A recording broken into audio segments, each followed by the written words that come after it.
Gold trusted gold buyers. మీరు తాకట్టు పెట్టిన బంగారాన్ని విడిపించి ఈ రోజు ఉన్న మార్కెట్ ధరకు కొనబడును. Hello and welcome to the Inner Truth series exclusively on iDream. జీవితంలో చాలామందిని కలుస్తూ ఉంటాం, కొలీగ్స్తో చాలా గంటలు గడుపుతాం, బాసెస్తో చాలాసార్లు మనం అనేక ఇబ్బందులు పడుతూ ఉంటాం. అలాగే ఇళ్లలో కూడా అమ్మ కావచ్చు, అత్త కావచ్చు, చెల్లి, అన్నయ్య, భర్త కావచ్చు, భార్య కావచ్చు, చాలామంది డిఫికల్ట్ అండ్ నెగిటివ్ పీపుల్ అని మనం అనుకుంటుంటాం. అబ్బా వాళ్ళు చాలా నెగిటివ్ అని చెప్పి. నిజంగా ఈ నెగిటివ్ పీపుల్ అనేది నిజమా? ఒకవేళ అటువంటి వ్యక్తులు డిఫికల్ట్ అండ్ నెగిటివ్ పీపుల్ తారసపడితే వాళ్ళని ఎలా హ్యాండిల్ చేయాలి? కొంతమంది ఏమంటారు, వెళ్ళి వాళ్ళని విపరీతంగా ప్రేమించేయమంటారు, ఇంకొంతమంది ఇగ్నోర్ చేయమంటారు. But actually what is negativity in people మాట్లాడదాం. We have with us transformational catalyst and life coach, అందరికీ సుపరిచితులు రామకృష్ణ మగులూరి గారు. Ram garu, thank you. నమస్తే అండి. So difficult people, negative people మీరు వినుంటారు. అత్తాకోడళ్ళు మాత్రమే కాకుండా ఎక్కువగా భార్యాభర్తలు, టాక్సిక్ స్పౌస్, టాక్సిక్ రిలేషన్షిప్స్ ఇవన్నీ వింటున్నాం బాగా ఈ మధ్య. What is it? మీ చుట్టుపక్కల ఉన్న ప్రపంచం ఏదైతే ఉందో it's nothing but a reflection of you. వాళ్ళు మీ మిర్రర్స్. అద్దం కనిపెట్టలేదు అనుకోండి, మీరు ఎలా ఉంటారో మీకు ఎలా తెలుస్తుంది? అంతే కదా. సో అద్దం కనిపెట్టాక నాకు ఇక్కడ పుట్టుమచ్చ ఉంది, లేకపోతే ఇక్కడ స్కార్ వచ్చింది, ఇక్కడ తెల్లగా ఉన్నాను, ఏమో ఉన్నాయి, నా కళ్ళు ఇలా ఉంటాయి, ముక్కు ఇలా ఉంటుంది, నోరు ఇలా ఉంటుంది, అన్నీ మనకి అద్దంలో కనిపిస్తాం. ఫిజికల్ లెవెల్లో ఒక అద్దంలో చూస్తే నేను ఎలా ఉన్నాను అనేది నాకు అర్థమైపోయింది బాహ్యంగా. బట్ అంతర్లీనంగా లోపల ఏమవుతుంది అంటే ఆర్గన్ లెవెల్ అని కాదు, బట్ యాక్చువల్గా మెంటల్ లెవెల్లో అంటే ఫస్ట్ ఐడెంటిటీ నాది బాడీయే, సెకండ్ ఐడెంటిటీ మైండ్, రైట్? అవును. సో ఆ మైండ్లో నా కొన్ని బిలీఫ్ సిస్టమ్స్ ఉన్నాయి, లాట్ ఆఫ్ ప్రోగ్రామింగ్ ఉంది, నా బిహేవియర్స్, క్యారెక్టరిస్టిక్స్ ఇలాగ చాలా ఉన్నాయి. నేను ఎవరు అనేటువంటిది నాకు తప్ప బయట ప్రపంచానికి తెలీదు. మోస్ట్ ఆఫ్ ద టైమ్స్ నాకు తెలీదు. ఈ నాకు తెలీదు అన్న కండిషన్లో మరి ఎలా తెలుస్తుంది నాకు నా అద్దం ఏది? బాహ్యంగా ఒక అద్దం కనిపెట్టగలిగాం, బట్ లోపల ఉన్నటువంటి క్యారెక్టర్స్ని, బిహేవియర్స్ని, బిలీఫ్ సిస్టమ్స్ని బయట ఎవరో ఒకళ్ళు చూపిస్తే నాకు తెలుస్తుంది. అవును. నేను అంతర్ముఖుడినై ఏదో ప్రయత్నం చేస్తే కొన్ని తెలుస్తాయి, ఇంట్రోస్పెక్షన్ జరుగుతూ ఉంటాయి. అవును. బట్ కొన్ని తెలియవు. ఎందుకు అంటే ప్రతి మనిషికి నేను చాలా మంచోడిని అనేటువంటి ఒక నమ్మకం. అవును, అంతేగా. అందరూ మంచోళ్ళే, అందరూ మంచోళ్ళే. ఆ సినిమాలో ఆయన ప్రకాష్ రాజ్ గారి డైలాగ్ ఉంది చూసారా, అందరూ మంచోళ్ళేరా. అందరూ మంచోళ్ళే, there is nothing wrong with anybody. మీరున్నారు, మీరు మీ మదర్ దగ్గరికి, మీ ఫాదర్ దగ్గరికి, మీ సిస్టర్ దగ్గరికి, మీ పిల్లల దగ్గరికి ఇలాగ వెళ్ళి నేను స్వప్న గారు అంటే ఎవరు అనేటువంటి ఒక డెఫినేషన్ తీసుకున్నాను అనుకోండి, 10 మంది దగ్గరికి. ఎన్ని డెఫినేషన్స్ వస్తాయి నాకు? 10 వస్తాయి, 10 రకాలు వస్తాయి, 10 రకాలుగా వస్తాయి కదా. సో 10 రకాల డెఫినేషన్స్ ఉన్నాయా మీకు? వాళ్ళు చూసిన దాన్ని బట్టి ఉంటాయి, వాళ్ళు చూసిన కోణంలో ఉంది, దృక్పథంలో ఉంది. అవును కదా. సో ఏ దృక్పథంతో చూస్తున్నారో ఆ దృక్పథంలో మీకు డెఫినేషన్ ఇస్తున్నారు. అవును. సో నేను మిమ్మల్ని చూస్తున్న కండిషన్లో పాజిటివా నెగిటివా అంటే మీరు పాజిటివే, నేను positive, there is nothing wrong about it, బాగున్నది. బట్ నేను మిమ్మల్ని నెగిటివ్గా పర్సీవ్ చేస్తున్నాను అంటే ఎందుకు చేస్తున్నాను?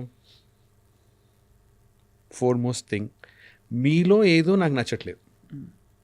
మీ బిహేవియర్ కానివ్వండి, మీ యాటిట్యూడ్ కానివ్వండి, మీ మాట తీరు కానివ్వండి, మీ బాడీ లాంగ్వేజ్ కానివ్వండి, ఏదో నాకు నచ్చలేదు కాబట్టి నేను మిమ్మల్ని నెగిటివ్ కింద పెట్టాను.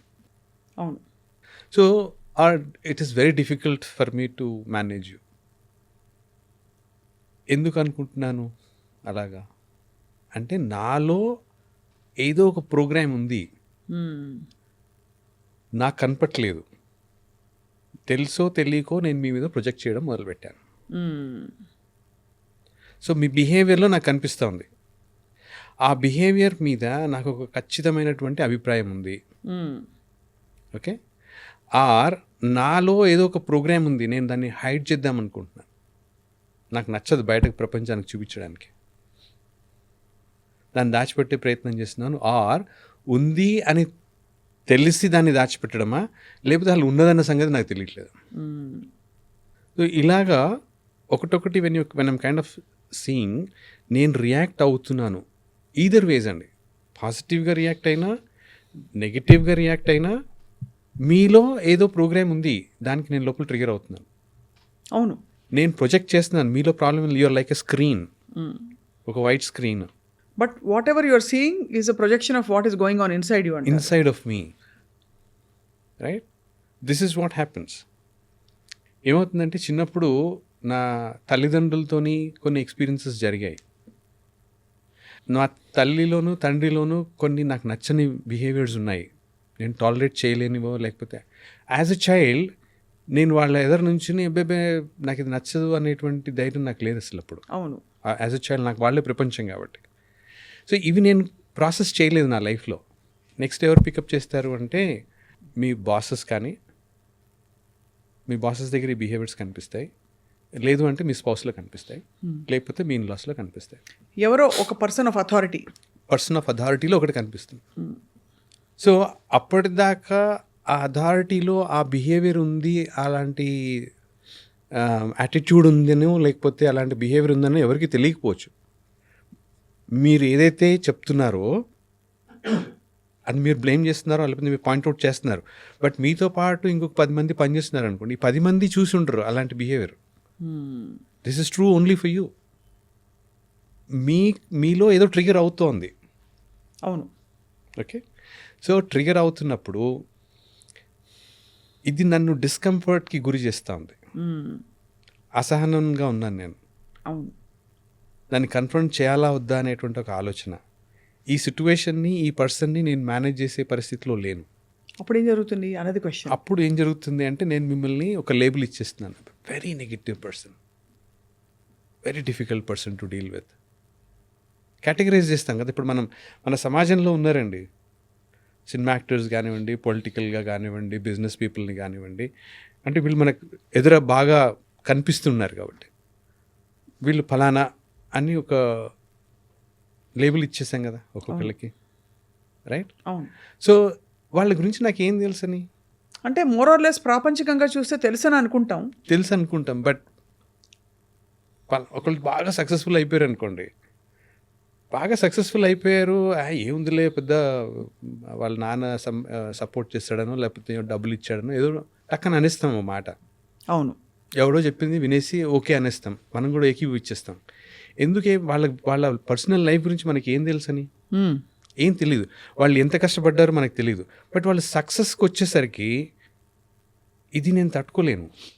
అది బ్రాడ్గా డిస్టెంట్ రిలేషన్షిప్స్లో రామ్ గారు, బట్ క్లోజ్ రిలేషన్షిప్స్లో we think we know them కదా, డిఫికల్ట్ నో దెమ్. అన్ఫార్చునేట్లీ నేనెవరో నాకు తెలియనప్పుడు మీరు ఎలా తెలుస్తారు? అంటే అవతల మనిషి కాన్స్టెంట్లీ ప్రధానికి నాన్ కోఆపరేషన్లో ఉండడం, అవతల మనిషి వచ్చి మిమ్మల్ని హర్ట్ చేయడం, అవతల మనిషి మీరు అనుకుంటున్నవేవి సక్సీడ్ కానివ్వకపోవడం, ఎవిడెంట్గా అవతల మనిషి మిమ్మల్ని చూసి కుళ్ళుకోవడం, ఇవన్నీ కొట్టొచ్చే క్వాలిటీస్ కదా. కనిపిస్తున్నాయి కదా. అవును. అవి మీకు ఒక్కరికే కనిపిస్తున్నాయి, అందరికీ కనిపిస్తున్నాయా? అందరికీ కనిపిస్తే ఏమిటి, ఒక్కరికే కనిపిస్తే ఏంటి, బ్రాడ్లీ అందరికీ కనిపిస్తే ఏమిటి? సో బేసిక్గా ఏమవుతుందంటే, నాకు కనిపిస్తున్నాయి అనుకోండి, కనిపిస్తున్నప్పుడు నాకు వీటి మీద ఖచ్చితమైన అభిప్రాయం ఉంది, లేకపోతే నాలో ప్రోగ్రామ్ ఉంది. యాక్చువల్గా నేను చూడలేకపోయాను, నేను మీ మీద ప్రొజెక్ట్ చేశాను, మీ బిహేవియర్ని చూసి నేను ఐడెంటిఫై చేశాను. అంటే నా అవేర్నెస్లోకి వస్తూ ఉంది ఇది. నా అవేర్నెస్లోకి వస్తేనే నేను దాన్ని పట్టుకోగలను, అంతే, లేకపోతే పట్టుకోలేను. అవునా? అవతల మనిషి అబద్ధాలు ఆడుతున్నారు అనుకోండి మీతోటి, అవతల వ్యక్తి అబద్ధాలు ఆడుతున్నారని నేను అనుకుంటున్నాను, బట్ అబద్ధం ఆడడం మీద నాకు ఒక అభిప్రాయం ఉంది, ఆర్ నేనే కొన్ని సందర్భాల్లో అబద్ధం ఆడుతున్నాను అనుకోండి. ఈ రెండిట్లో ఏదో ఒకటి అవుతుంది. అబద్ధం ఆడడం మీద అభిప్రాయం ఎందుకు ఉండకూడదు? తప్పు కదా, మనకు చెప్పబడింది కదా. అబద్ధం ఆడడం అనేటువంటిది తప్పు, కరెక్టే, అసలు అందులో డౌట్ లేదు. బట్ ఒకే ఒక ఆస్పెక్ట్లో రెండు, మీ నిజం ఒకటి, నా నిజం ఒకటి ఎందుకు ఉండకూడదు? మీ పర్స్పెక్టివ్లో ఏదైతే రైట్ అనుకుంటున్నారో, నా పర్స్పెక్టివ్లో నాకు అది రైట్ కదా. అవును, ఇది నా నిజం అయినప్పుడు అది మీ నిజం కదా. మీ నిజం మీకుంది, నా నిజం నాకుంది. నా నిజంతో మీ నిజం కనెక్ట్ అవ్వట్లేదు కాబట్టి మీరు అబద్ధం చెప్తున్నారని అనుకుంటున్నాను నేను. అంటే కొన్ని బ్లేటెంట్గా జగమెరిగిన సత్యాలు ఉంటాయి. కరెక్ట్. సపోజ్ ఇది మైక్ కాదు, ఇది బాటిల్లో గ్లాసో అన్న అనుకోండి, నా నిజం మీ నిజం కనెక్ట్ కావట్లేదు అనలేం కదా. కరెక్ట్. సో బట్ అక్కడ నిజం అనేటువంటిది, నిజం చెప్పడం అనేటువంటి దాని మీద ప్రాపంచికంగా మనకు చిన్నప్పటి నుంచి చెప్పింది ఏదైతే ఉందో, నా బిలీఫ్ సిస్టమ్ అయిపోయింది కదా. కరెక్ట్. రైట్. సో నేను ఎప్పుడైతే ఒక దాన్ని డిసైడ్ చేసేసానో, ఇంక అక్కడి నుంచి దాని తర్వాత ఏముంటుంది అనేటువంటిది ఇంకేముండదండి. దీని తర్వాత డిస్కషన్ లేదు ఇంకా. ఎప్పుడైతే నేను దాన్ని కంక్లూడ్ చేయకుండా ఉంచుతానో, there is more to it. So మీరు ఇది మైక్ కాదు, ఇది ఇంకోటి ఏదో అన్నారు, లేదు ఇది మైక్ అని నేను మొదలెట్టాను అనుకున్నాను. డిస్కషన్ ఈజ్ అబౌట్ మైక్ కాదా అనే దాని మీద ఉంటుంది. అంతే కదా కదా. సో బట్ అలా కాకుండా మీరు చెప్పింది మీరు మైక్ కాదంటున్నారు, నాకు వేరే డిస్కషన్ దీని తర్వాత ఏంటి, దీనిలో ఉన్న ఆస్పెక్ట్స్ ఏంటి, ఇది ఏం చేస్తూ ఉంది అనేది మొదలు పెట్టాను అనుకోండి. సో అక్కడ ఏమంటారు, మీరు మైక్ కాదని అనుకోండి, మీకు పిచ్చనేనా అంటాను, Correct. అంటే మీ మీద Conclude లేబుల్ అయిపోయింది వేస్తాను, కదా, conclude అయింది కదా. అదే మీకు ఎందుకు అలా కనిపిస్తోంది అంటాం. కరెక్ట్. దానికి మీకు పిచ్చి లేకపోతే మీరు అబద్ధాలు ఆడుతున్నారుకి తేడా అది, అంతేనా. సో మీరు కంక్లూడ్ చేసినప్పుడు దాని మీద నాకు ఒక అభిప్రాయం ఏర్పడి ఉంది కాబట్టి, రైట్, నేను ఇది ఫిక్స్ అయిపోయాను ఇక్కడ. నేను దీన్ని కంక్లూడ్ చేయకపోతే దీని తర్వాత ఇంకో కొంచెం డిస్కషన్ ఏర్పడేదానికి అవకాశం ఉంది. ఒకటి అంటే నేనేమి అబద్ధం నిజం అనే దాని గురించి మాట్లాడినప్పుడు అబద్ధం చెప్పడం తప్పే కాదు అనట్లేదు, బట్ అక్కడ ఆగకండి అంటున్నాను. మీరు అన్నది అబద్ధమే, బట్ దాన్ని డిఫైన్ చేయడం కంటే ఎందుకు మీరు ఆ మాట అన్నారు అనేటువంటి డిస్కషన్కి వచ్చింది అనుకోండి. If I'm discussing beyond that డిస్కషన్కి వస్తుంది, ఓకే ఫైన్. క్షణక్షణంలో ఆర్జీవి గారు పెట్టారు, వీడు మామూలుగా దొంగ కాడు, వీడు దొంగగా మారడానికి కారణాలు ఉన్నాయి. You went to the root of it, what you do then? So ఎప్పుడైతే మీరు ఎందుకు అబద్ధం చెప్తున్నారు అనే దానికి వచ్చినప్పుడు మీకున్నటువంటి కండిషనింగ్ ఏంటి, మీకున్నటువంటి ఎక్స్పీరియన్సెస్ ఏంటి, మీరు ఏ సందర్భంలో ఇది ఎందుకు చెప్పారు. ఓకే. సో మీరు ఫర్ ఎగ్జాంపుల్ ఎందుకో just to save your skin అబద్ధం చెప్పారనుకోండి, అబద్ధం చెప్పారు కరెక్టే, బట్ వెన్ ఐ రియలైజ్ ఇది కనుక ఈ అబ్బాయి నిజం చెప్పి ఉంటే ఈ అబ్బాయి లైఫ్ థ్రెటన్ అయ్యి ఉండేది, లేకపోతే ఈ అబ్బాయికి ఒక మేజర్ లాస్ ఉండేది అటువంటిది ఏదో ఉందనుకోండి, అప్పుడు మీ ఫోకస్ అబద్ధం మీద ఉందా, వ్యక్తి మీద ఉందా, అక్కడ ఉన్నటువంటి పరిస్థితి మీద ఉందా? అవునా, పరిస్థితి కదా. సో ఎప్పుడైతే నేను ఇక్కడ కంక్లూడ్ చేసేస్తాను అబద్ధము అని, నాకు మీ మీద ఒక లేబుల్ పడిపోయింది,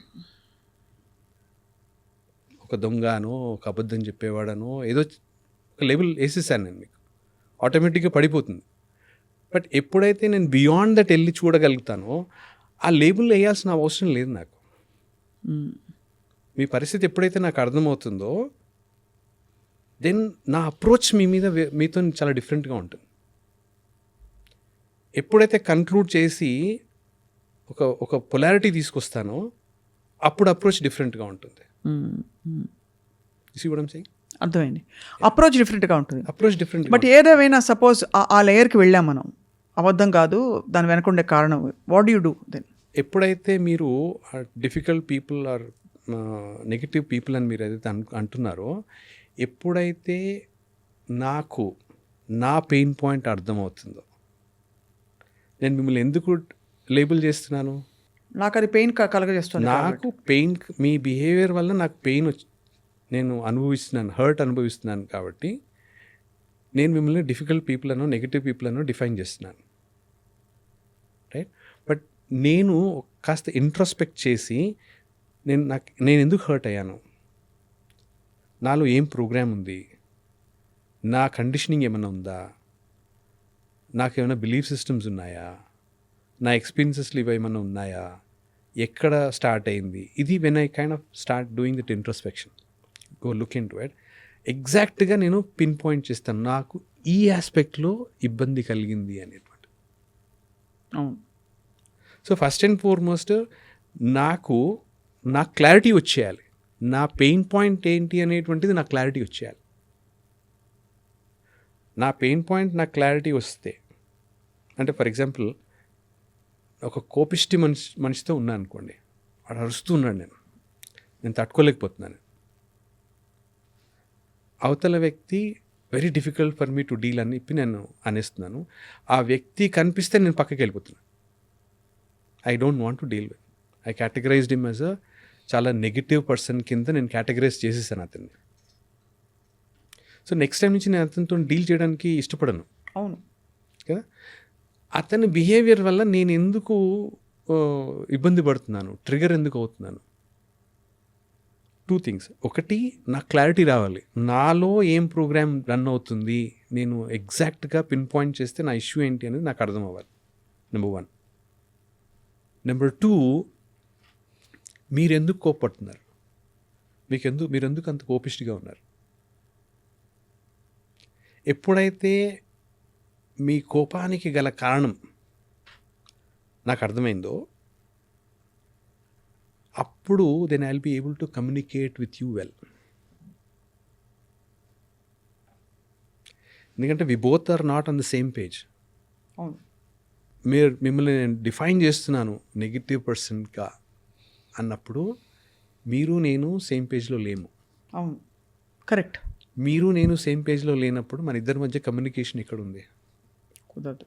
ఊరికే 4 పదాలు, తెలుగు పదాలు, ఇంగ్లీష్ పదాలు, హిందీ పదాలు మాట్లాడతాం, but then I'm not communicating. నేను మీతో కమ్యూనికేట్ చేయలేకపోతున్నాను. ఒకటి. సో స్టెప్ 1,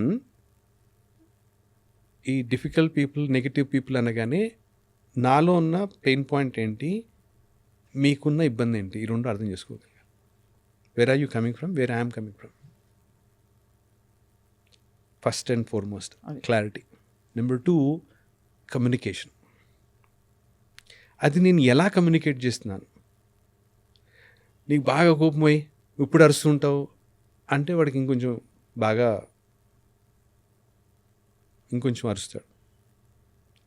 అలా కాకుండా మన డిస్కషన్లో, మన ఇంటరాక్షన్లో నాకు ఈ పర్టికులర్ ఆస్పెక్ట్లో నేను కొంచెం బాధపడ్డాను, దుఃఖం వచ్చింది, నేను ఇలా ఫీల్ అయ్యాను, I understand where you're coming from, నువ్వు అలా అనడంలో నువ్వు సబబే, బట్ నేను ఇలా ఫీల్ అయ్యాను అన్నాను అనుకోండి. అప్రోచ్ ఎలా ఉంది, కమ్యూనికేషన్ ఎలా ఉంది? సో ఈ లెవెల్ ఆఫ్ కమ్యూనికేషన్ రావాలి అంటే మనం ఫస్ట్ అండ్ ఫార్మోస్ట్ నాలో ఉన్న హర్ట్ని నేను రిజాల్వ్ చేయాలి. అంతే. ఫస్ట్ నేను రిజాల్వ్ చేస్తే తప్ప, అంటే నాకు అంటే మేము హెచ్ఆర్లో ఉన్నప్పుడు ఇవి ఉండేవండి, ఫ్లోర్ మీద 2 ఎంప్లాయీస్ దెబ్బలాడేసుకోవడం, టీంలో ఇబ్బందులు అన్నీ ఉండేవి.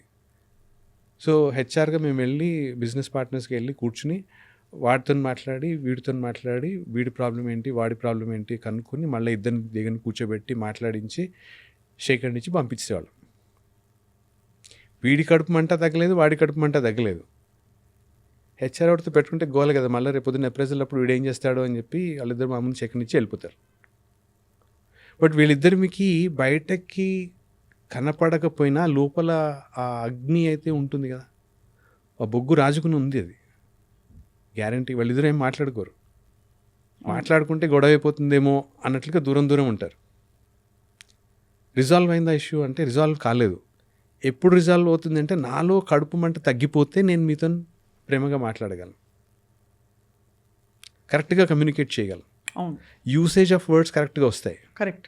సో ఫస్ట్ అండ్ ఫార్మోస్ట్ నా కడుపు మంట తగ్గాలి అంటే ఏంటి, నాలో ఏదైతే ప్రాబ్లం ఉందో, నాలో ప్రాబ్లం, ఈ ప్రాబ్లమ్ని నేను అడ్రస్ చేసుకోగలిగితే మీరు మీ బ్యాక్గ్రౌండ్ ఏంటి, మీకున్న ప్రోగ్రామింగ్ ఏంటి, మీరు ఎందుకు అలా కోప్పడిపోతున్నారు అనేటువంటిది నాకు క్లియర్గా అర్థమవుతుంది. ఆ క్లారిటీ నాకు వస్తుంది. ఎప్పుడైతే ఆ క్లారిటీ నాకు వస్తుందో then I'm compassionate with you. I understand. ఆఫీస్లో దెబ్బలాడుకున్నావు, బయటకు వచ్చావు, నేను వచ్చి నీతో ఇలా మొదలయ్యేసరికి నీ కోపం వస్తుంది గ్యారంటీగా. If I understand you had a very hard discussion with your boss, me boss అని బాగా గొడవ అయిపోయింది, దెబ్బలాడేసుకున్నారు, నువ్వు కోపంతో ఊగిపోతూ వస్తున్నావు, నేను బయటకు వచ్చి నేను ఏదో అన్నాను అనుకోండి, దెబ్బలాట అవుతుంది. అవతల వ్యక్తి నన్ను మాట అన్నప్పుడు నాలో ఉన్నటువంటి పెయిన్ పాయింట్ ఏంటి, మీరు ఇది అడ్రస్ చేశాక మీరు where are you coming from అనేటువంటిది, మీ బ్యాక్గ్రౌండ్ ఏంటి నాకు అర్థమవుతుంది. అప్పుడు ఆ లేబుల్స్ పోతాయి, టాక్సిక్, డిఫికల్ట్ పీపుల్. అబ్సల్యూట్లీ. ఇది వన్ ఆస్పెక్ట్ అండి. అంటే యు ఆర్ మై రిఫ్లెక్షన్ అన్నప్పుడు మీరు నాలో ఏదో చూపిస్తున్నారు. ఎప్పుడైతే నేను దీన్ని రిజాల్వ్ చేస్తానో మీ రోల్ లేదు ఇంకా అక్కడ. అంతే, ఆటోమేటిక్గా వెళ్ళిపోతున్నా situation. So that's what happens in relationship. All people come to show us something that is already hidden inside us. మీకు ఎంత పెద్ద ప్రపంచం అండి? 8 బిలియన్ అయితే కాదు కదా. బాగా తిప్పి కొడితే 1000 మంది ఉంటారేమో. బట్ అందులో ఒక హ్యాండ్ఫుల్ ఆఫ్ పీపుల్ ఉంటారు, 10 మందో 12 మందో మనని బాగా ప్రభావితం చేసేవాళ్ళు. ఎక్కి తొక్కిపారేస్తారు. ఈ 10 మంది దగ్గర మీరు ఈ 10 మందిని, ఈ 10 మందిలో సగం మందిని అసలు వీడిని ఇరక్కొట్టేద్దామా, మనం మన లైఫ్లో నుంచి బయటకు తోసేద్దామా టైప్లో ఉంటాం. నేనేమంటానంటే ఈ 10 మందిని మీరు రిజాల్వ్ చేసుకునేదాకా అసలు బయటకు పంపించకండి. యూ ఇన్వెస్టెడ్, ఇన్ని సంవత్సరాలు ఇన్వెస్ట్ చేశారు అక్కడ. దాని ఇన్వెస్ట్మెంట్ ఆరో ఏది? Interesting perspective. ఆరో ఏది? మీ ఇన్వెస్ట్మెంట్కి రిటర్న్ ఏది?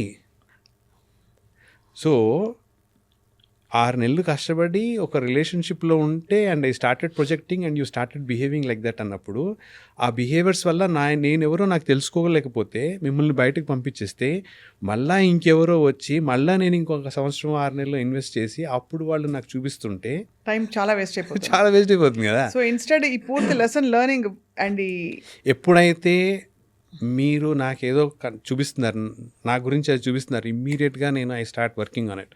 నాలో ఓకే, ఈ అమ్మాయి ఇలాగ అన్నగానే నాకు ఏదో అవుతుంది, సో ఇదేదో ఉంది నాలో. సో ప్రతిసారి ఈ అమ్మాయి ఈ మాట అంటోంది అంటే సింపుల్ ఎగ్జాంపుల్ చెప్తాను. ఏంటి రామ్ గారు బాగా బిజీగా ఉన్నట్టున్నారు అన్నాను అనుకోండి, చిర్రెత్తుకు వస్తుంది. ఏంట బిజీగా ఉండడం ఏంటి అంటే బిజీగా ఉండకూడదు లెక్క ప్రకారం. పోనీ నేను బిజీగా ఉన్నా ఎవరు చెప్పకూడదు, ఇలాంటివి ఏవో ఉన్నాయనుకోండి. ఆర్ మీకోసం నేను బిజీగా లేను అని మీకు అన్నిసార్లు చెప్తూ వచ్చాను అనుకోండి, మీరు బిజీగా ఉన్నారా అని అడగగానే నాకు కోపం వస్తుంది. ఎందుకు వస్తుంది? I have to go look into my program. ఈ ప్రోగ్రామ్ చూస్తే రిజాల్వ్ చేస్తే మీరు కనుక రామ్ గారు బిజీగా ఉన్నారా అంటే అవునండి చాలా బిజీగా ఉన్నాను అని ప్రశాంతతగా చెప్పగలను. లేకపోతే ప్రతిసారి మీతో గొడవ పడతాను నేను. మీరు ఏదో చూపిస్తున్నారు నాకు, మీతో ఇన్ని మంత్స్ నేను ఇన్వెస్ట్ చేస్తున్నాను, ఆర్ ఇన్ని ఇయర్స్ ఇన్వెస్ట్ చేస్తున్నాను, ఇది చూపిస్తున్నారు నాకు, ఇది చూడడానికి నేను ఇష్టపడలేదు అనుకోండి, మీ ప్లేస్లో ఇంకొకళ్ళు వస్తారు. There is no doubt about it. But మీతో ఇన్ని మంత్స్ ఇన్ని ఇయర్స్ ఇన్వెస్ట్ చేస్తున్నాను కాబట్టి ఇది రిజాల్వ్ చేసుకుంటే మీ రోల్ అయిపోయింది, నేను వెళ్ళు అని చెప్పాల్సిన అవసరం లేదు, మీరే వెళ్ళిపోతారు అక్కడి నుంచి. అంతే, చాలా సింపుల్. సో అందుకనే మనం బయట ఏదో బంధాలని లేకపోతే ఆఫీసులని విరక్కొట్టుకోవడం అవసరం లేదు. అస్సలు లోపల కంప్లీషన్ వచ్చిందంటే ఆటోమేటిక్గా వెళ్ళాల్సిన వ్యక్తులు వెళ్ళిపోతారు. ఎంత స్మూత్గా ఫిజిల్ అవుట్ అయిపోతుందంటే, ఏదో ట్రాన్స్ఫర్ అవుతుంది వెళ్ళిపోతాడు, లేకపోతే ఇంకో చోట ఉద్యోగం వస్తుంది వెళ్ళిపోతారు, లేకపోతే ఈ అమెరికాలో ప్రాజెక్ట్ మీద వెళ్ళిపోతారు. సడన్గా everything fizzles out. You don't have to do anything, మీరు ఏం చేయాల్సిన అవసరం లేదు. ఇన్స్టెడ్ ఆ సిచ్యువేషన్తో ఆ వ్యక్తితో ఫైట్ చేస్తే మళ్ళీ ఆ లెసన్ కంప్లీట్ అవుతుంది కాబట్టి, ఆ లెర్నింగ్ కంప్లీట్ అవుతుంది కాబట్టి, లెర్నింగ్ కూడా కదా, ఎక్స్పీరియన్స్ కంప్లీట్ కాదు కాబట్టి మళ్ళీ అదే చెప్పడానికి ఏబిసిడి నుంచి మళ్ళీ మొదలు పెట్టాలి. ఎందుకు ఎన్నిసార్లు అంటే 5వ క్లాస్ 5 సార్లు చదివినట్టు ఉంటుంది. అంతే, అవసరం లేదు, ఒక్కసారే. Very what a unique perspective Ram గారు, నిజంగా. అంటే if you could actually practice this in our lives everyday, first మనం ఏదో డిసోసియేటివ్ డిజార్డర్ రాదు కదా, ఇలా అయితే రాదు. అంటే ఫైనల్గా ఇంకోటి ఏంటంటే ఉన్నది ఒక్కళ్ళే అండి. So there is no difference between you and I. ఇదట నెక్స్ట్ లెవెల్లో అంటే అది highly metaphysical, ethereal. I mean it's very difficult for people to understand. Correct. So అది నెక్స్ట్ లెవెల్. బట్ యాక్చువల్గా ఏంటంటే నువ్వు నేను సపరేట్ ఏం లేము. నేనే నువ్వే నేను, బట్ నాలో ఉన్నవి అలా ప్రొజెక్ట్ అవుతుంది అంతే. అలా అని అది సరే, అది ఎక్స్పీరియన్స్గా అర్థం చేసుకోవడం నెక్స్ట్ లెవెల్. బట్ అట్లీస్ట్ ప్రాక్టికల్గా ఒకళ్ళ మనిషిలో మనకి కాన్ఫ్లిక్టింగ్ థింగ్స్, లేకపోతే మనకి నచ్చనివి, మనని హర్ట్ చేస్తున్న విషయాలు కనిపిస్తే ఫస్ట్ అసలు మనలో ఏం జరుగుతుందో లోపల ప్రశ్నించుకోవడం, ఆ లేబుల్ నుంచి సిచ్యువేషన్ వైపుకి మారడం కారణము. అండ్ బహుశా దాన్ని కంప్లీట్గా రీఅప్రోచ్ చేయడం ద్వారా, యాక్సెప్టెన్స్ ద్వారా ఆ వ్యక్తితో సిచ్యువేషన్ 2 వెళ్ళిపోతాయి. అంతే. అబ్సల్యూట్లీ. అంటే ఒకటే పాయింట్ గుర్తుపెట్టుకోవాలండి, మనతో క్లోజ్గా ఎవరున్నా ఆ 10-12 మంది ఎవరైతే ఉన్నారో ఇవి నా అద్దాలు. ఈ అద్దాన్ని పగలగొడితే ఇంకొక అద్దం వచ్చి అదే చూపిస్తుంది. అంతే. సో పగలగొట్టకండి. ఈ అద్దంలో మనకి రిఫ్లెక్షన్ కనిపిస్తుంది. ఎప్పుడైతే నేను నాలో ఉన్నటువంటి ఆ ప్రోగ్రామ్ని వర్క్ చేసుకున్నానో, ప్రాసెస్ చేశానో, ఈ అద్దం వెళ్ళిపోయి ఆ ప్లేస్లో సీత్రూ గ్లాస్ అవుతుంది. అది ఇది is it reflecting me or I'm seeing the other side of it? ఎప్పుడైతే నేను I'm able to see the other side of it అన్నానో ఈ అద్దంతో ఇంక పనిలేదు, ఇది వెళ్ళిపోయింది అక్కడ నా లైఫ్లో నుంచి. ఏదో ఎవరో ఒక మంచి షేర్, నాకు I don't know the exact words, a friend shared before we close, सारी जिंदगी आईना साफ करते रहे और बहुत अरसे के बाद जाने की धूल अपने चेहरे पे है. అంతేనా? అంతే. అంతే. సో అదే మనం బ్యూటిఫుల్. సో వీళ్ళు చూపిస్తున్నారు నీ మొహం మీద ఇక్కడ మట్టి ఉంది అనేది వాళ్ళు చెప్తున్నారు. సో నా మీద మట్టి ఉంది అని చెప్పి కోపం వచ్చి అద్దాన్ని పగలు కొడితే ఇంకొక అద్దం తెస్తే కూడా అదే మట్టి చూపిస్తుంది అంతే కదా. సో బేసిక్గా ఆ మట్టి ఉంది అనగానే తుడుచుకుంటాం బెటర్ కదా.